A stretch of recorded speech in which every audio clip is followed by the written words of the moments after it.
3월 16일 마태복음 21장 23절로 32절 권위 논쟁입니다. 예수께서 이제 성전에서 가르치실 때 대제사장들과 백성의 장로들과 논쟁이 되어지죠. 그들이 예수께서 무슨 권위로 이런 일을 하느냐라고 물음으로 인해서 권위에 대한 논쟁이 벌어지는 것이죠. 그들은 예수님을 적으로 봅니다. 그들의 기득권과 그들의 명예를 지키는데 예수님을 대적자로 규정해버린 것이죠. 그들에겐 어떠한 일도 어떠한 가르침도 어떠한 말도 정확히 들려올 수 없는 것이죠. 그들은 판단할 수 없습니다. 이미 예수님을 대적으로 정해 놓은 그들에게는 어떠한 말도 설득력이 없고요. 어떠한 상황도 그들은 판단하거나 스스로 볼 수 있는 능력을 잃어버리고 있다라는 것이죠. 결국 예수께서는 아버지의 권위에 대한 비유의 말씀을 하십니다. 두 아들을 예로 들어서 비유하시는 것이죠. 그것은 이스라엘 지도자들의 잘못과 이스라엘의 잘못된 판단을 냉정하게 지적하시는 것이죠. 먼저 권위에 대한 질문과 대답에 대해서 23절로 27절을 읽겠습니다. 예수께서 성전에 들어가 가르치실 때 대제사장들과 백성의 장로들이 나와 이르되 내가 무슨 권위로 이런 일을 하느냐? 또 누가 이 권위를 주었느냐? 예수께서 대답하시되 나도 한 말을 너에게 물으리니 너희가 대답하면 나도 무슨 권위로 이런 일을 하는지 이르리라. 요한의 세례가 어디로부터 왔느냐? 하늘로부터냐? 사람으로부터냐? 그들이 서로 의논하여 이르되 만일 하늘로부터라 하면 어찌하여 그를 믿지 않느냐 할 것이요. 만일 사람으로부터라 하면 모든 사람이 요한을 선지자로 여기니 백성이 무섭다 하여 예수께 대답하여 이르되 우리는 알지 못하노라 하니 예수께서 이르시되 나도 무슨 권위로 이런 일을 하는지 너에게 이르지 아니하리라. 예수께서 이제 성전에서 가르치시고 계셨죠.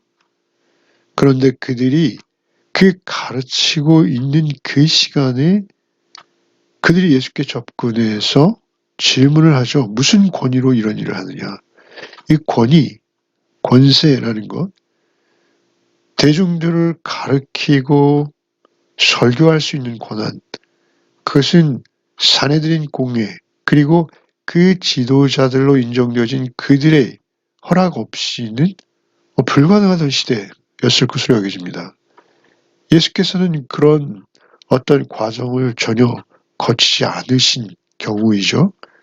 그러나 예수께서는 그렇다 할지라도 지금까지 누구도 반박할 수 없는 놀라운 하늘의 교훈들을 그들에게 전했을 뿐만 아니라 그들에게 하나님의 아들 예수 그리스도만 보여줄 수 있는 많은 표적과 기사와 이적을 그들에게 베풀어 주셨습니다. 너무나 많은 치유가 있었고 죽은 자가 살아나는 역사가 있었습니다.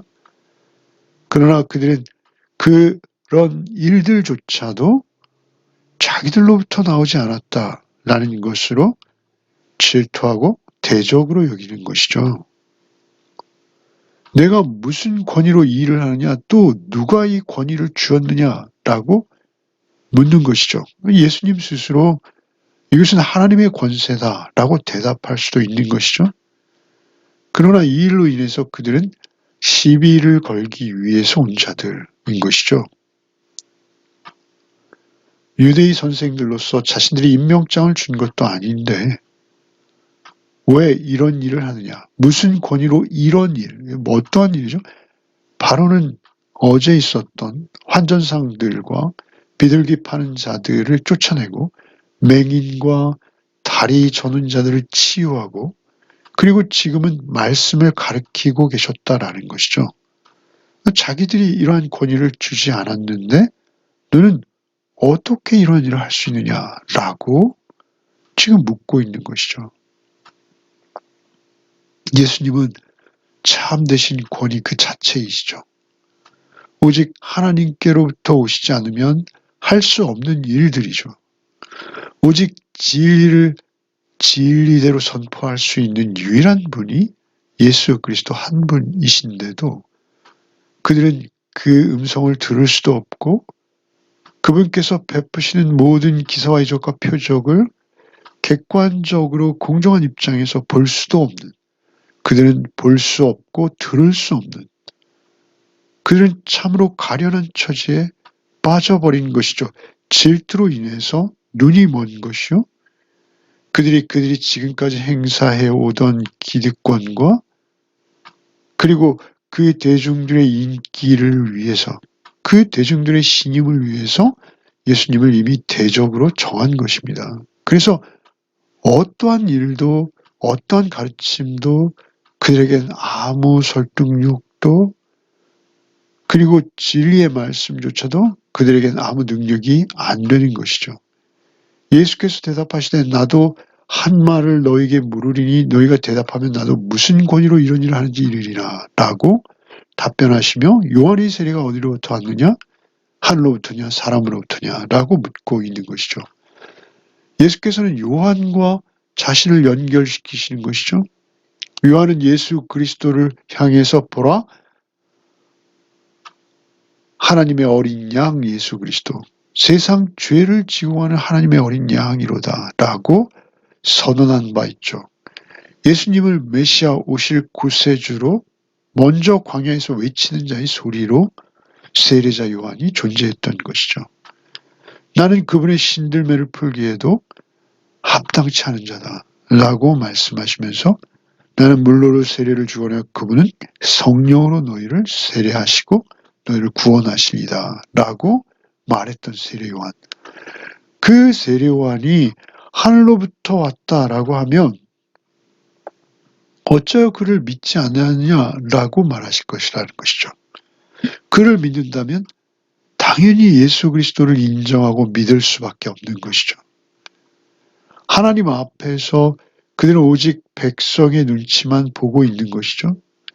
어찌하여 그를 믿지 않느냐 할 것이기에 하늘로부터라고도 할 수 없고 만일 사람으로부터라고 하면 요한을 선지자로 여기지 않는 것을 스스로 증거하는 것이니 백성들이 무섭다라는 것이죠.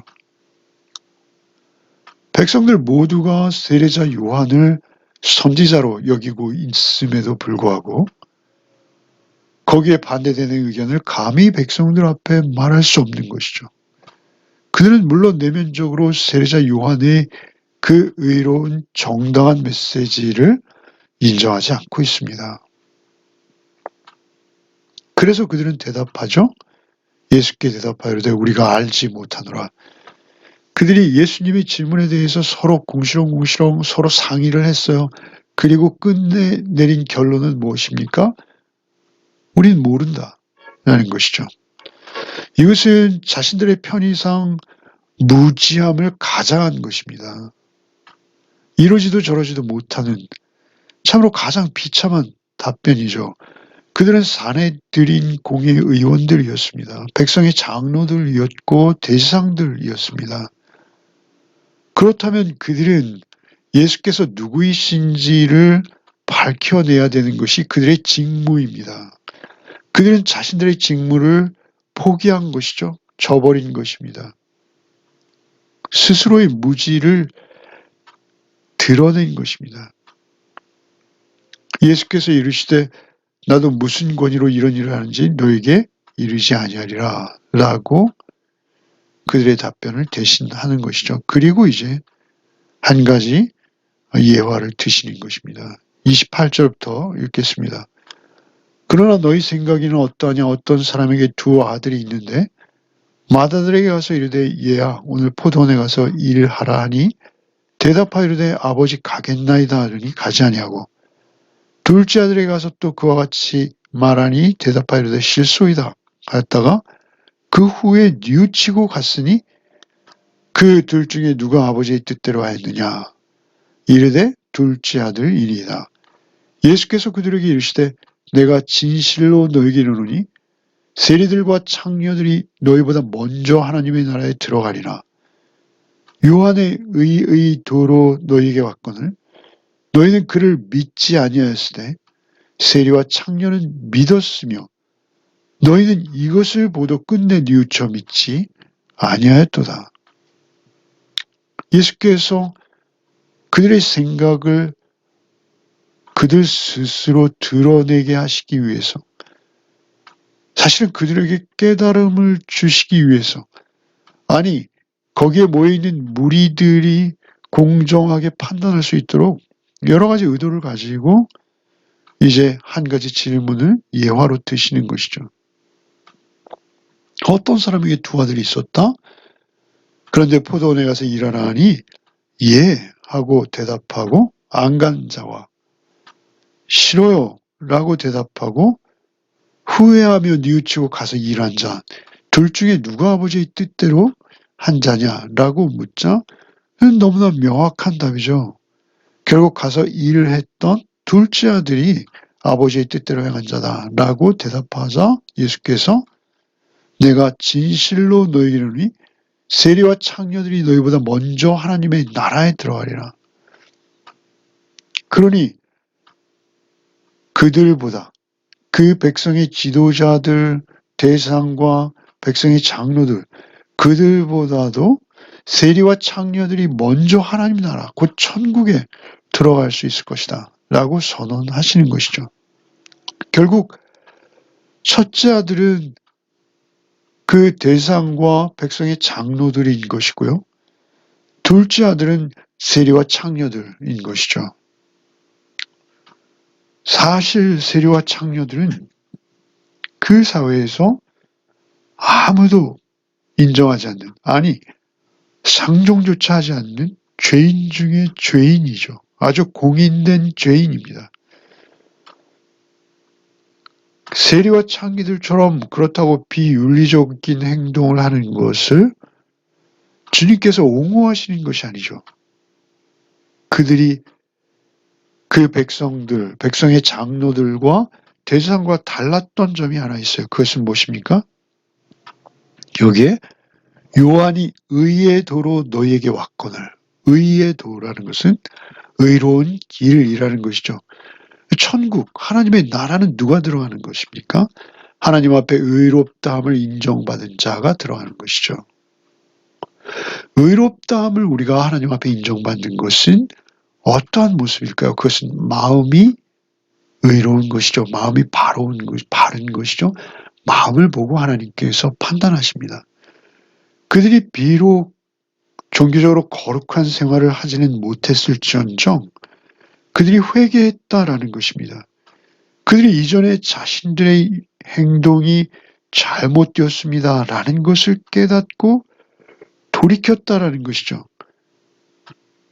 세례 요한이 의의 도, 믿음으로 이르는 그 의로운 길, 그 의의 도를 가르치자 그들은 그 말을 듣고 가던 길로 돌이켜서 그들이 하나님을 향해 마음을 열고 하나님 앞에 나는 죄인이로소이다 라고 회개하여 하나님을 향했다라는 것이죠. 이 두 무리의 차이는 어떤 종교적인 지식이나 외적으로 나타나는 행동 자체가 아닙니다. 그것은 임만무성한 무화과 나무처럼 그들이 대단히 번지르르해 보였으나 열매가 없었던 것이요. 세리와 창기들은 오히려 의의 열매가 있었던 것이죠. 하나님께서 의롭다라고 인정해 줄 수 있는, 이미 죄로부터 돌이켜서 죄를 회개한 자들에게 하나님은 의롭다라고 인정해 주시는 것이죠. 하나님을 향한 마음과 자신의 잘못된 행동에 대한 회개의 여부가 그들은 달랐던 것입니다. 하나님 앞에서 자신의 행동을 돌아보고 안타까워하며 돌이키는 자들, 그들이 이미 의로운 자들이라는 것이죠. 여기서 포도원에 들어간 그 품꾼들의 일이 무엇입니까? 그것은 하나님의 뜻을 따르는 것이죠. 하나님의 의를 쫓는 것이 하나님의 일입니다. 첫째 아들은 유대인으로 볼 수 있고요. 둘째 아들 세리와 창기는 이방인으로도 볼 수 있습니다. 세례자 요한이 와서 외친 것이 무엇입니까? 회개에 합당한 열매를 맺으라 인 것이죠. 도끼가 나무 뿌리에 이미 놓였다라는 것입니다. 메뚜기와 석청만을 먹으며 그들에게 간절하게 물로 세례를 주며 돌이킬 것을 그들에게 권유했습니다. 그리고 예수께서 오셔서 지금 하시는 말씀은 다 무엇입니까? 회개하라, 천국이 가까웠느니라. 회개하라, 천국이 가까웠느니라가 예수님의 복음인 것이죠. 그러나 그들은 결국 돌이키지 아니하고 자기의 욕심을 따라 자기의 기득권과 그리고 군중들의 명예, 지지, 그것을 위해서 예수님을 죽음에 이르게 하는 것까지 나아갔다라는 것이죠. 오늘날 우리의 삶도 우리의 모습도 동일합니다. 주님 앞에 어떻게 반응할 것인가가 우리의 의의를 결정하는 것이죠. 오늘 하루도 오직 예수 그리스도 안에서 우리의 외형적인 가식적인 것들을 꾸미는 일에 치중하는 자들이 아니라 우리의 마음과 우리의 잘못된 행동들에 대해서 하나님 앞에 늘 토로하며 회개하며 돌이키는 하루의 삶을 살아내실 복이 있기를 바랍니다. 기도하겠습니다. 주님 감사합니다.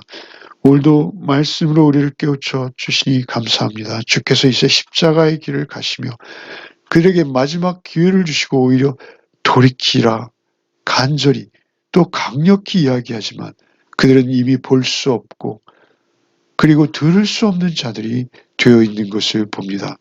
우리의 욕심이 우리의 눈을 가리지 않도록 우리의 욕심이 우리의 귀를 가리지 않도록 주여 우리를 긍휼히 여겨 주시옵소서. 오직 주님 앞에서 늘 돌이킨 자답게 회개하며 돌이키는 자답게 주님 앞에서 늘 주님을 향할 수 있도록 우리의 마음과 우리의 생각을 붙들어 주옵소서.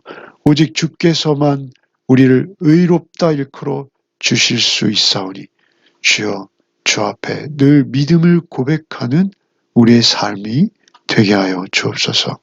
예수 그리스도 이름 받들어 기도하옵나이다. 아멘.